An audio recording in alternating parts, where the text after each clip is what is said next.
I stared down at the severely bloated belly in the examination room's cold light. It wasn't just swelling. It was a drum about to burst, rock hard, bearing the deadly burden of abandonment. The tiny creature couldn't pass the poison.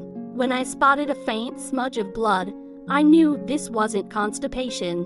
This was a silent homicide taking place inside. We immediately raced to the main hospital.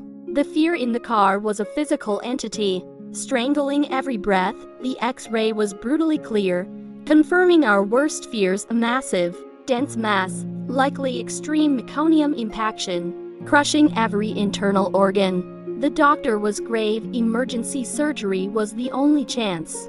Even with the near certainty of failure for a life too young to open its eyes, proceed, I ordered, putting everything on the line, trusting fate and skill.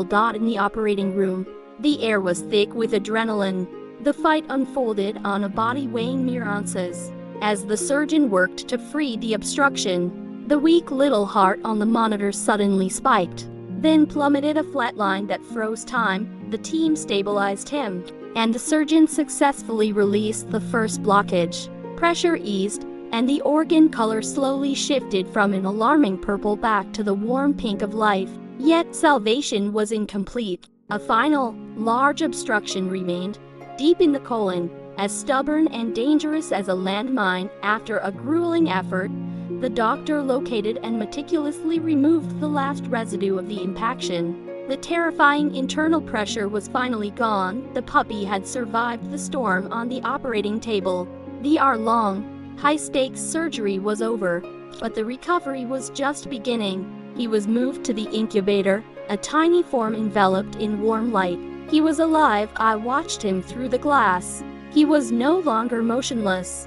A tiny toe twitched, a minuscule sign of fierce resistance against death. His eyes remained sealed, but now, he was sleeping a safe sleep, free from agonizing pain. We had closed the door on death and opened a new one. The miracle wasn't supernatural. It was born from human resolve and the sheer tenacity of an abandoned life. It was a moment of absolute, triumphant humanity. His life was saved, but the battle is far from over. Will this tiny creature muster enough strength to survive the critical, fragile days of post-op recovery, and finally open his eyes to the new world? After the surgery, he lay in the incubator, as fragile as a flower rescued from a storm. I named him Phoenix, for he had risen from the ashes of abandonment. Day by day, those shallow breaths became steady, and the tiny movements grew stronger. 1 week after the life or death procedure, the moment I had prayed for arrived. His eyes opened.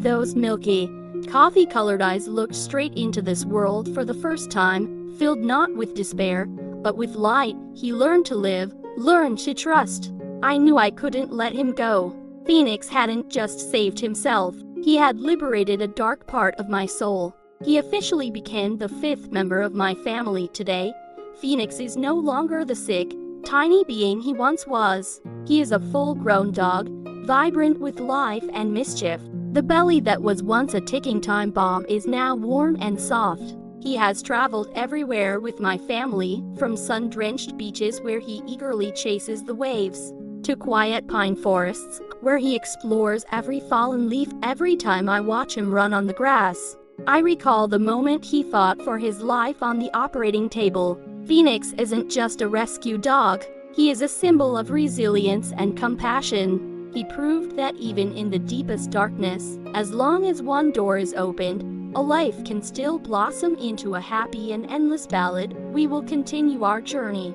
Phoenix will forever be my companion, reminding me every day that every life is priceless, and the miracle is always found within the saving act itself.